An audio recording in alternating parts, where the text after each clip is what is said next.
살아온 기적, 살아갈 기적, 사사기편 이제 세 번째 시간입니다. 어떤 사람들은 기적을 자연의 법칙을 넘어서는 어떤 특별한 사건이라고 말합니다. 그러나 성경에서 말하는 기적이란 하나님이 행하시는 것, 하나님이 행하시는 일이라고 말씀을 드렸죠. 하나님이 행하시는 일이 크던 작던, 또는 평범하던 대단하던, 또는 특별하던, 그거와 상관없이 하나님이 하신 일이라면 그 모든 일이 기적인 줄로 믿습니다.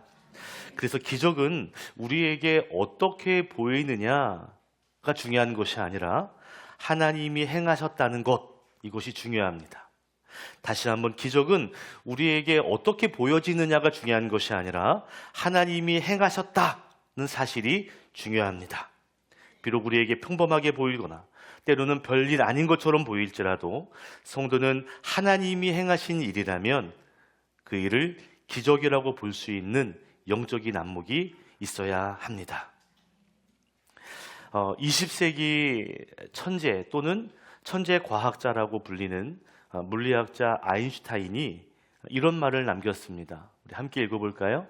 시작. 세상을 살아가는 방법은 두 가지가 있다. 하나는 아무것도 기적이 아닌 것처럼 사는 것이고, 다른 하나는 모든 것을 기적으로 바라보며 사는 것이다. 세상을 살아가는데 두 가지 방법이 있다는 거예요. 아무것도 기적이 아니야, 우연이야, 그냥 일어난 일이야 라고 바라보는, 그렇게 보며 사는 방식이 있고, 아니다, 모든 것은 하나님이 행하신 일이구나, 기적이다 라고 보는 사람이 있다는 것이죠. 같은 인생을 살아도 어떤 사람은 기적을 보지 못하는 사람이 있고, 어떤 사람은 기적을 보는 사람이 있다는 것입니다. 고 장영희 교수가 말했죠. 기적은 갑자기 일어나는 초자연적인 사건이 아니라 하루하루 살아온 삶이 기적이더라. 여러분, 지금 내가 숨쉬고 있는 것, 내 발로 걸어 나와서 예배하고 있는 것, 평범하게 보이고 너무 자연스러운 것 같지만 사실은 기적인 줄로 믿습니다. 왜냐하면 하나님이 주신 건강이요, 하나님이 주신 환경이기 때문입니다. 요즘 뉴스를 틀어보면 온통 전쟁 이야기로 가득하죠. 이란과 이스라엘 전쟁 이야기. 그 이야기가 끊이지 않습니다. 오늘은 어디를 폭격했더라, 오늘은 몇 명의 사상자가 일어났더라, 그런 이야기가 계속되고 있어요. 여러분, 국제 연구기관 가운데 한 통계에 의하면 지금 이 순간에도 무력으로 분쟁하고 있는 국가가 약 40에서 50개 나라가 있다고 말합니다. 러시아와 우크라이나는 4년 전부터 전쟁해서 지금까지 전쟁하고 있어요. 예멘이나 시리아라고 하는 중동에 있는 나라는요, 지금 내전을 하고 있습니다. 내전이 뭐냐면 나라 안에서 같은 민족끼리 서로 싸우는 거예요. 이게 내전입니다. 아프리카에는 수단과 콩고, 말리라는 나라가 내전 중에 있습니다. 아시아에는 미얀마라는 나라가, 또 아프가니스탄이라는 나라가 여전히 내전 중에 있습니다. 중남미에는 아이티라는 나라도 한 갱단이 수도의 대부분을 장악해서 사실상 지금 내전 수준이라고 해요.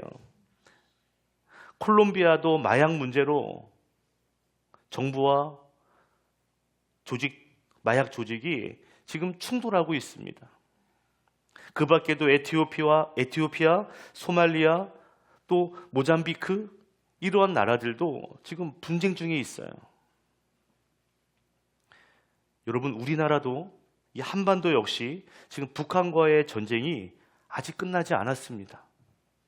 72년 동안 휴전 상태에 있는 거지 전쟁이 끝난 게 아니에요. 그럼에도 불구하고 우리가 이렇게 평안하게 예배를 드린다, 전쟁 소식이 막 일어났는데 평안한 마음으로 밥을 먹고 일상을 즐긴다, 이게 가능한 일이냐는 거죠. 하나님의 도움 없이는 있을 수 없는 일인 거예요. 그러므로 생각해보면 지금의 우리의 평안한 일상이 당연한 것이지만 당연하지 않은 하나님의 은혜요, 하나님의 기적인 줄로 믿습니다. 아멘. 저는 우리 교회 성도들이 이 아인슈타인의 고백처럼 모든 것을 기적으로 바라볼 수 있는 안목이 있었으면 좋겠어요. 오늘 말씀을 통해 기적의 안목으로 오늘 우리의 삶을 해석하고 여러분 기적의 삶을 다시 한번 살아내는 믿음의 성도가 되시기를 주님의 이름으로 축원합니다. 축복합니다. 아멘. 자, 오늘 본문은 기드온이 이스라엘의 사사로 세워지는 장면을 기록하고 있습니다. 앞에 2절에서 6절까지의 내용을 보면 이제 가나안 땅에 정착한 이스라엘 백성들이 농사를 짓고요. 추수 때가 되는데요. 어떻게 알았는지 주변에 있는 나라들, 특별히 미디안 사람, 아말렉 사람, 동방 사람, 모든 주변에 있는 나라 모두가 다 달려들어서 이스라엘 백성들의 토지에 있는 소산들을 다 빼앗아 갑니다.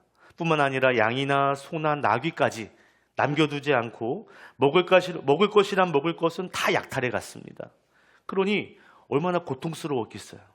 하루는 여기에서 하루는 저기에서 빼앗아가고 약탈당하는 너무너무 힘든 일상이 이스라엘 백성들의 삶에 펼쳐졌어요. 참다 참지 못한 이스라엘 백성들이 드디어 하나님께 울부짖으면서 하나님을 찾습니다. 하나님 도와주십시오. 하나님은 그때 기드온을 사사로 세우셔서 가장 강력하게 이스라엘을 괴롭혔던 미디안의 압제에서 이스라엘을 구원하시는 거죠. 자, 그런데요, 오늘 사사로 세워지는 이 기드온을 살펴보니까 너무나 평범한 사람이라는 것입니다. 여러분, 기드온은 인간적으로 두 가지 특징이 있어요. 첫 번째는요, 겁이 많은 사람이에요. 저는 기드온을 겁쟁이라고 부르고 싶어요. 우리 6장 11절 말씀을 함께 읽겠습니다. 시작. 주의 천사가 아비에셀 사람 요아스의 땅 오브라에 있는 상수리 나무 아래에 와서 앉았다. 그때 요아스의 아들 기드온은 미디안 사람들에게 들키지 않으려고 포도주 틀에서 몰래 밀 이삭을 타작하고 있었다. 아멘. 여러분, 이 사사 시대는 지금으로부터 약 3200년 전 이야기예요. 기원전 1200년 전입니다. BC 1200년. 이 당시에 밀을 타작하려면 대단한 기계가 있지 않았습니다. 어떻게 했냐면요, 밀을 타작할 때 대부분이 언덕이었다 그래요. 왜냐하면 바람이 잘 통하는 곳이었다고 합니다. 추수한 밀, 이런 곡식들을 가져다가 이제 가축이나 사람이 밟거나 또는 두드려서 이제 알곡을 분리시키는 것, 탈곡하는 거죠. 탈곡한 다음에 마지막 작업이 있습니다. 이렇게 들고 이렇게 하는 거 뭐라 그래요? 키질 한다 그러죠. 키질을 하면 알곡은 떨어지고 껍데기는 바람에 날려가는 거예요. 그래서 타작 마당은요, 대부분 좀 높은 언덕 같은 곳이었어요. 언덕은 눈에 잘 띄는 곳이죠. 바람이 잘 통하는 곳입니다. 그런데 오늘 기드온은 어디서 타작하고 있어요? 밀을? 포도주 틀에서 타작하고 있습니다.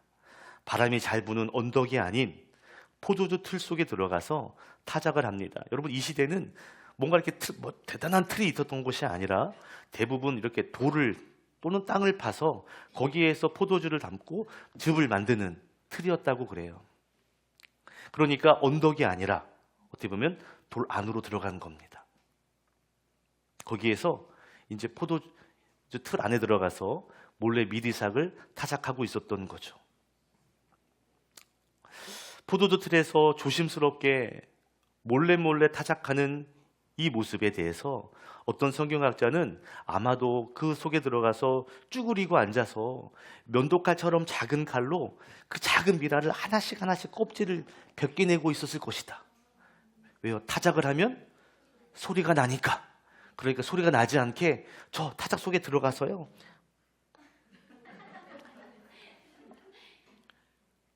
여러분, 기드온이 지금 얼마나 겁이 많은 사람인지를 이 본문에서 보여주고 있는 거죠. 참 겁 있는 사람이었습니다. 또 기드온은 어떤 사람이냐? 두 번째는요, 매우 현실적인 사람이에요. 기드온은 눈에 보이는 것만 믿으려 했던 사람입니다. 우리 13절 읽겠습니다. 시작. 그러자 기드온이 그에게 되물었다. 감히 여쭙습니다만 주님께서 우리와 함께 계신다면 어째서 우리가 이 모든 어려움을 겪습니까? 우리 조상이 우리에게 우리에게 주님께서 놀라운 기적을 일으키시어 우리 백성 이집트에서 인도해내셨다고 말하였는데 그 모든 기적들이 다 어디에 있단 말입니까? 지금은 주님께서 우리를 버리시기까지 하셔서 우리가 미디안 사람의 손아귀에 넘어가고 말았습니다. 아멘. 기드온은 하나님께 질문해요. 근데 그 질문이 매우 현실적입니다. 사실 이 앞전에 하나님께서 이스라엘 백성들이 막 울부짖고 하나님께 기도하니까 알았다 하시면서 한 예언자를 보내셨어요. 그리고 내가 너희를 미디안의 손에서 건져낼 거야, 구원해 줄게 라고 말씀하셨습니다. 그런데 이 현실적인 사람 기드온은 그 말을 믿지 못하는 거예요. 왜냐하면 현실이 그들을 이길 수 있는 형편이 전혀 아니거든요. 그들은 힘으로 무장되어 있고 우리보다 훨씬 강합니다. 우리는 대적할 힘이 없어요. 그런데 어떻게 이겨요? 무슨 수로 그들을 무찌를 수 있습니까? 현실적으로는 불가능한 거죠. 여러분, 지금 기드온은 현실성이 너무 떨어지는 그 구원의 이야기가 믿어지지 않았던 거예요. 나중에 이제 기드온이 찾아온 하나님의 천사를 만납니다. 그러면 뭐라고 말하냐면 오늘 말씀의 제목이죠. 증거를 보여주십시오 라고 말합니다. 현실적인 뭔가 눈에 보이는 증거, 징표를 좀 보여주십시오. 과연 그 말이 되겠습니까? 라고 말하고 있다는 것입니다. 여러분, 한마디로 말하면 기드온은 대단한 사람이 아니에요. 평범하고 연약하고 겁쟁이요, 굉장히 냉철한 현실주의자였습니다. 그런데 하나님이 그를 찾아오셔서 그를 부르시고 그를 사사로, 지도자로 부르셨다는 거죠. 세우셨다는 것입니다. 오늘 여러분과 나누고 싶은 첫 번째 메시지는 이것입니다. 하나님께서 우리를 택하여 사용하심, 이것이 기적이다. 아멘. 하나님의 사역에 우리를 불러서 사용하시는 거, 이것이 기적이라는 거죠. 여러분, 기드온은 특별한 사람이 아니에요. 능력자 아닙니다. 우리가 생각하는 위대한 지도자나 전쟁의 영웅도 아니에요. 그런 경험이 없는 사람이에요. 그런데 오히려 포도주 틀 속에 들어가서 몰래 밀을 타작하는 아주 연약한 이 사람인데 하나님은요, 그를 사사로 부르시는 거죠. 놀랍게도 하나님께서 그를 만나셔서 이렇게 말씀하십니다. 우리 12절 말씀 읽겠습니다. 시작. 주님의 천사가 그에게 나타나서 힘센 장사야, 주님께서 너와 함께 계신다 하고 말하였다. 아멘. 여러분, 지금 포도주 틀에 들어가서 지금 조심스럽게 겁에 질려서 밀을 까고 있는 그 기드온인데 하나님의 천사는 뭐라고 불러요? 힘센 장사야, 힘센 용사야 라고 부르죠. 여기에 사용된 히브리어가 기보르라는 단어인데요, 용사, 전사, 영웅 이런 뜻입니다. 힘 있는 용사, 용맹한 전사야 라고 하나님의 천사가 부르고 있다는 것이죠.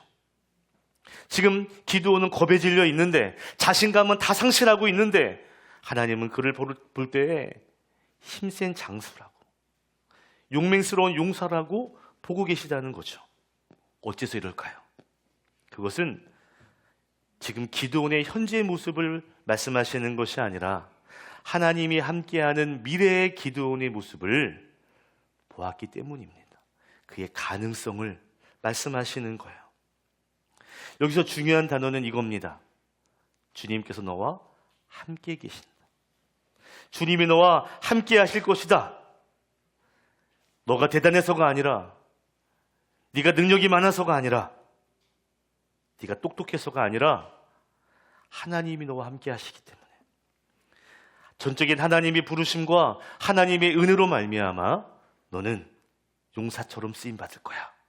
이것이 하나님의 시선인 거죠. 여러분, 하나님은 대단한 사람만 사용하시는 것이 아니라 이처럼 평범하게 보이는 사람, 연약하게 보이는 사람을 택하여서 하나님의 놀라운 사역에 동참하게 하신 줄 믿습니다. 이것이 기적 아니에요? 우리가 뭐라고, 기드온이 뭐라고 이 놀라운 사역에 그를 부르시는 겁니까? 모세도 사람을 죽이고 도망했던 죄인이죠. 광야로 도망해서 했던 목자입니다. 다윗도 마찬가지, 양을 치는 어린 목동에 불과했습니다. 베드로는 깡촌 시골의 갈릴리 어부였습니다. 사투리를 얼마나 썼는지 사람들이 너 깡촌에서 왔지 부를 정도로 시골 촌뜨기예요. 세상은 능력 있는 사람을 찾지만 하나님은 함께할 사람을 찾는 줄 믿습니다. 여러분, 하나님이 사람을 택하여 함께 사역하신다는 것 놀라운 일이죠. 특별히 평범한 사람을 택하여서 하나님의 사역에 쓰임받게 하신다는 것, 이것은 하나님의 일하심이요 하나님의 기적입니다. 여러분, 기적은 특별한 사람이 특별한 일을 하는 것이 아니에요. 하나님이 평범한 사람, 그 한 사람을 택하셔서 크고 또는 작은 사역에 쓰임받게 하시는 거죠. 그래서 하나님이 함께 하심, 그리고 동역하심, 그것이 기적인 것입니다. 저와 여러분이 평범하지만 지금 하나님의 일에 쓰임받고 있다면, 하나님이 우리를 택하셔서 사용하고 계시다면 저와 여러분은 기적의 주인공인 줄로 믿습니다. 아멘. 기적의 주인공이에요. 지금 아주 평범한, 그리고 겁에 질려 있는 기드온을 하나님은 사서로 부르시고 사용하고 계시는 겁니다. 여러분, 기드온은 겁이 많잖아요.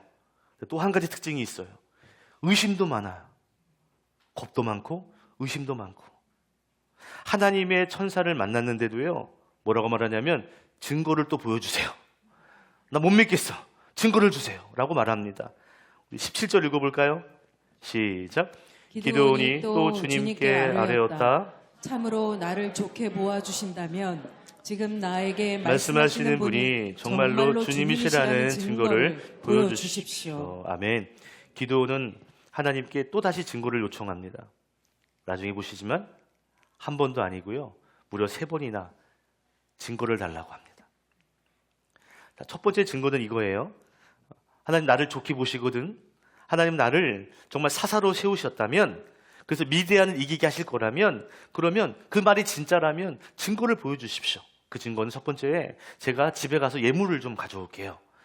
좀 이것저것을 가져올 테니까 그때까지 여기 딱 기다리고 계십시오. 아셨죠? 자, 갑니다. 쏙쏙 가서 염소 새끼를 잡아서 요리를 해요. 빵을 만들어요. 고기를 삶아요. 그래서 고기와 그 삶은 국물을 가지고요, 그 만났던 장소로 갑니다. 그랬더니 그 천사가 기다리고 있는 거예요. 야, 가져온 거 오케이, 요 바위 위에 올려놔라. 그랬더니요, 고기, 빵을 올려놨죠. 그래서 국물이 있지, 그걸 이 가져온 국물, 곡식과 빵 위에 고기 뿌려라. 뿌립니다. 그 뒤에 그랬더니요, 하나님이 불이 임해가지고요, 그것을 싹 태워요. 하나님이 받으신 거죠. 깜짝 놀랍니다. 아, 그렇구나. 하나님이시구나. 하나님의 천사가 맞구나. 기드온이 확신을 갖게 됩니다. 그리고 그 자리, 하나님의 불이 임해서 그 준비한 예물이 태워진 그 자리에 제단을 쌓아요. 그리고 그곳의 이름을 뭐라고 하는지 아세요? 유명한 말씀이에요. 여호와 샬롬이라고 이름을 붙입니다. 여호와 샬롬이 뭐죠? 평안이죠. 하나님이 평안의 하나님이시다. 하나님이 나를 만나주셨는데 나를 죽이지 않고 나를 살려주셨다. 내가 평안했다. 라고 해서 여호와 샬롬이라고 이름을 짓습니다. 여러분, 기드온은 하나님의 천사를 만났어요. 불로 태워지는 모습을 보았습니다. 여호와 샬롬, 제단을 쌓아서 예배했습니다. 그런데요, 또 증거를 요구합니다. 두 번째 증거를 요청하는데 36절, 38절이지만 우리 37절만, 일명 양털 시험 함께 읽겠습니다. 시작. 그러시다면 내가 양털 한 뭉치를 타작마당에 놓아두겠습니다. 이슬이 이 양털 뭉치에만 내리고 다른 땅은 모두 말라 있으면 주님께서 말씀하신 대로 저를 시켜서 이스라엘을 구하시려는 것으로 알겠습니다. 아멘. 하나님, 증거를 보여주세요. 제가 양털 한 뭉치를 여기 마당에 놓을게요. 들어갈게요. 자, 밤에 이슬이 내릴 텐데 다른 때는 하나도 이슬 내리지 않고요, 양털에만 이슬을 내리게 줘보십시오. 그러면 제가 증거라고 믿을게요. 다음날 아침 일찍 일어나서 양털 뭉치를 딱 들어봤어요. 묵직해. 컵에 대고 짜니까요, 그 그릇에 물이 가득 채워질 정도로 이슬을 듬뿍 먹었습니다. 하나님이 기적을 보여주신 거죠. 여러분, 지금 기도는요, 놀라운 증거를 확인한 거잖아요. 놀라운 기적을 확인했잖아요. 근데 또 요구합니다. 세 번째 증거를 요구해요. 이건 양털 시험 2. 하나님, 이번에는 거꾸로 한번 해보십시오. 양털을 마당에 놓을게요. 이번에 양털은 아무것도 이슬을 묻지 않고 다른 마당에만 이슬이 쫙 내리게 해보십시오. 그러면 믿을게요. 39절 읽겠습니다. 시작. 기드온이 또 하나님께 여쭈었다. 주님, 저에게 노하지 마십시오. 제가 한 번 더 말씀드리고자 합니다. 양털 뭉치로 한 번만 더 시험하여 보게 하여 주십시오. 이번에는 양털은 마르고 사방의 모든 땅에는 이슬이 내리게 하여 주십시오. 아멘. 노하지 마십시오 하는 거 보면 뭔가 이건 안 되는데 알았을 텐데, 하나님 화내지 마십시오 그러면서 또 할 말 다 해. 이번에도 한번 해보십시오. 이거 아니에요. 그날 밤 하나님은 양털을 제외한 모든 땅이 이슬로 젖게 하셨습니다. 기드온은 또다시 그 증거를 확인하게 됩니다. 말씀을 묵상하다가 이 기드온이 나보다 믿음이 없다. 왜냐면 저는 2번에서 끝났을 것 같아요. 이 손뭉치 한번 쫙 짠 다음에 이건 기적이지. 이 정도 기적이면 믿겠다. 저는 그럴 것 같아요. 그런데 기드온은요, 하나님 바꿔서 한번 해보세요. 그건 안 될 것 같은데 한번 해보십시오. 기드온은 또 한 번 증거를 요구했어요. 놀라운 건 하나님은 기드온을 꾸짖지 않으셨습니다. 그리고 그의 요구대로 증거를 보여주셨어요. 이 일을 통해서 기드온은 확신합니다. 그래, 하나님은 일을 하시겠구나. 오늘 나누고 싶은 두 번째 메시지가 있습니다. 하나님께서 우리에게 증거를 보여주셔서 우리에게 믿음 주시는 것, 이것이 기적이다 하는 것입니다. 우리의 믿음을 더 강하게 해주시는 것, 이것이 기적이라는 것이죠. 여러분, 기드온은 현실을 크게 보는 현실주의자 같습니다. 하나님의 약속보다 내 눈에 보이는 현실을 더 크게 여기는 사람이었습니다. 반대로 말하면 그가 현실주의자였다는 것은 하나님을 작게 여기는 사람이었다는 거죠. 믿음이 좋은 모습은 아니었습니다. 하나님은 미디안을 이기게 하시겠다는데 그는 현실을 바라보면서 그건 할 수 없다고 이야기하는 거잖아요. 하나님의 천사를 보아도 그가 나에게 대단한 용사라고, 힘센 용사라고 불러주는데도 기드온은 아무 소용없었어요. 여호와 샬롬을 경험해도, 하나님의 말씀이 직접 내 귀에 들려도 그는 믿지 않았습니다. 왠지 아세요? 너무나 현실주의자였기 때문이에요. 너무나 현실적인 사람이었기 때문입니다. 하나님의 말씀이 좋아요. 하나님의 말씀을 들으니까 뭔가 기대도 되고 가슴 떨리는 건 맞아요. 그런데 확신은 드는 게 아니에요. 믿지는 못하겠어. 이게 기드온의 모습이었어요. 근데 여러분, 이 기드온의 모습이 우리의 모습일 때가 있습니다. 하나님 이렇게 하신다는 거구나. 하나님은 이런 기적을 행하신 분이구나.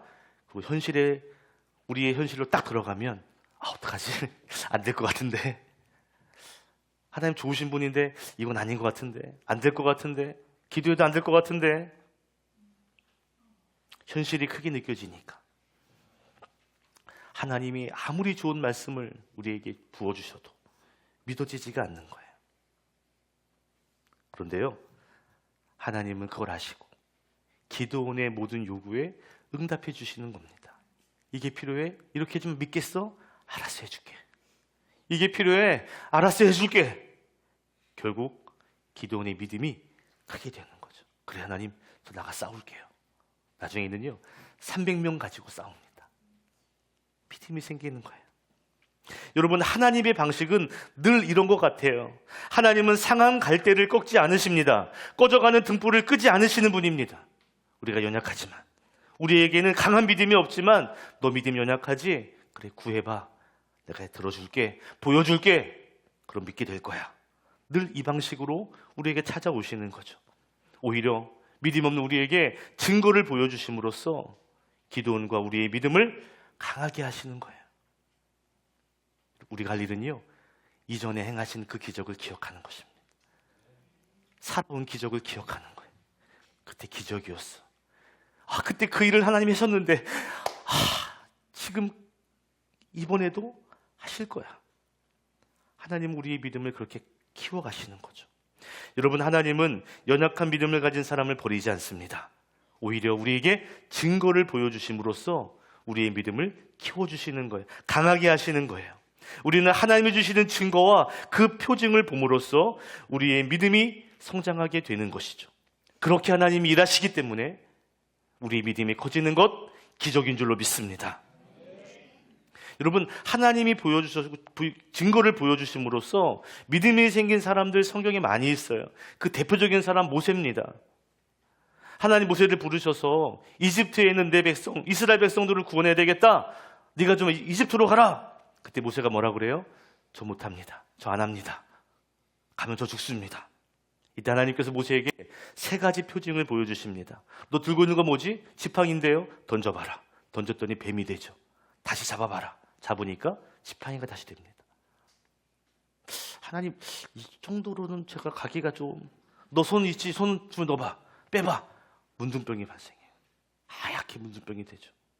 다시 넣었다 빼봐라. 깨끗해졌어요. 이것도 좀 아리까리하지만 가볼게요. 갔는데 또 가슴이 떨려. 하나님 또 증표를 보여주시죠. 나의 강물을 퍼다가 퍼봐라. 피가 됩니다. 이 3가지 표징을 통해 모세는 확신을 가지게 돼요. 이스라엘을 인도해가는 지도자의 사명을 감당하게 되는 겁니다. 요한복음 22장에 보면 예수님의 제자 가운데 도마가 있어요. 도마도 역시 표징을 본 사람이에요. 부활하신 예수님이 찾아오셨습니다. 제자들이 보고 깜짝 놀랐어요. 분명히 죽으셨는데 부활하셨어. 그게 진짜였구나. 그 자리에 도마가 없었습니다. 도마가 말하죠. 야, 거짓말하지 마. 나는 내가 직접 보지 않고, 내가 진짜 그의 손은 못자국을 만져보지 않고, 내가 그 옆구리에 찔린 상처를 만져보지 않고서는 나는 믿지 않을 거야. 도마도 현실주의자였습니다. 부활에 지금 나타나셔서 말씀하시는 거죠. 너 그랬다며? 엎드려 뻗쳐. 이것이 아니라 도마야, 일로 와봐. 손 넣어봐라. 만져봐라. 확인시켜줍니다. 도마는 예수님의 그 십자가의 증거, 그 상처를 만져보고서 그제서야 예수님이 부활하셨다는 것을 인정하게 됩니다. 그 뒤에 더 큰 믿음의 제자로 성장하게 되는 거죠. 여러분, 하나님은 우리에게 증거를 보여주심으로써 우리의 믿음이, 우리의 신앙이 더 성장하게 하시는 겁니다. 그래서 우리에게 믿음을 주시고 우리의 믿음을 키워주시는 그 사역이 하나님의 기적이에요. 여러분도 하나님이 보여주시는 그 증거를 구하시고 그 증거를 봄으로써 여러분의 믿음이 강해지는 역사가 있기를 주님의 이름으로 축원합니다. 하나님 보여주십시오. 얘기해 보세요. 기적의 주인공이 될 줄로 믿습니다. 말씀을 마무리하려고 고민하다가 영상 한 편이 떠올랐습니다. 아버지와 아들이라고 하는 영상이에요. 아버지 이름이 딕 호익입니다. 그의 아들은 릭 호익이에요.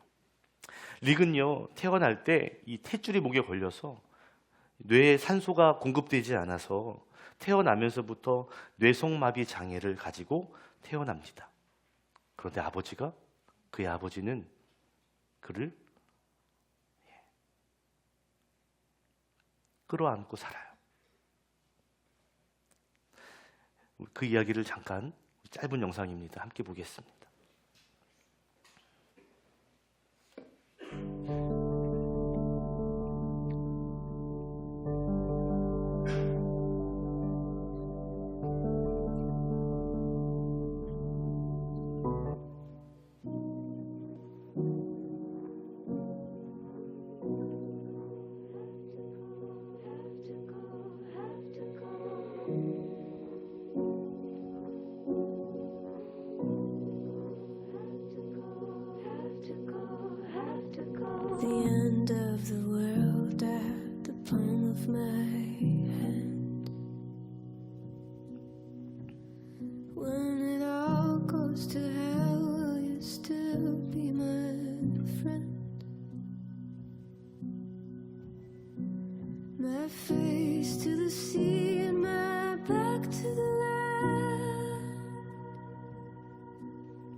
can't come with me, I'll understand.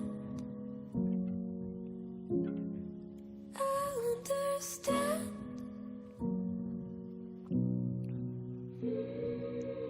Can we meet in the dark?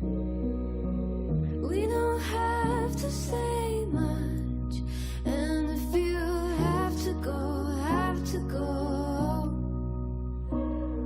If we didn't know what we know,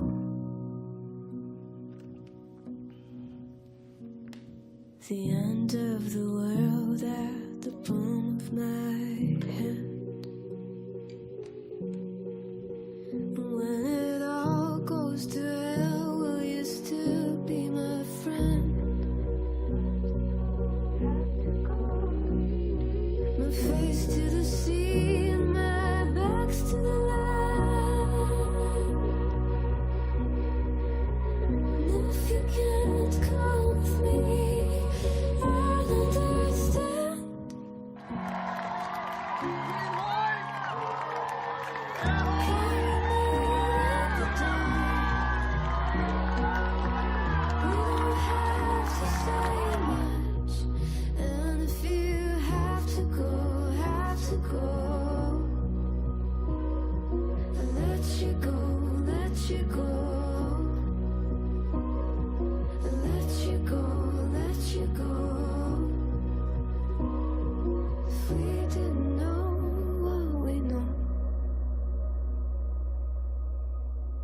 Cause when you travel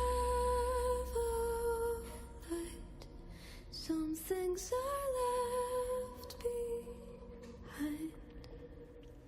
이 아이가 태어날 때 의사 선생님이 말했답니다. 죄송하지만 이 아이는 아무것도 할 수 없습니다. 그런데 두 부모는 이 아이를 포기하지 않았습니다. 어느 날 아들이 아버지에게 말합니다. 아빠, 제가 달릴 때에는 제가 장애인이 아닌 것 같아요.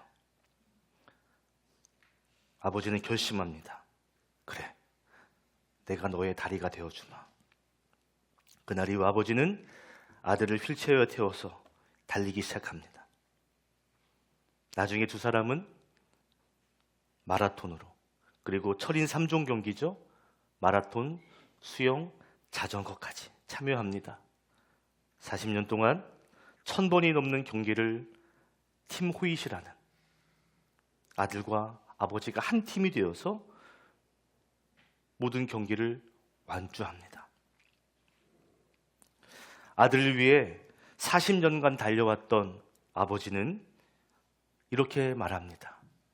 나는 영웅이 아닙니다. 단지 아버지일 뿐입니다. 내 아들과 달릴 수 있다면 나는 행복합니다. 2021년 80세 나이에 아버지가 세상을 떠나고 2년 후에 61세 나이로 아들마저 세상을 떠나게 됩니다. 그러나 두 사람이 보여준 이 사랑과 헌신은 여전히 전 세계 사람들의 마음 가운데 남아 있습니다. 저는 이 모습에서 하나님의 모습이 느껴져요. 아버지가 아들 릭의 다리가 되어준 것처럼 그를 휠체어에 앉혀놓고 함께 달리고 함께 수영하고 함께 바람을 맞으며 자전거를 탔던 것처럼 하나님은 연약한 우리를 버리지 않고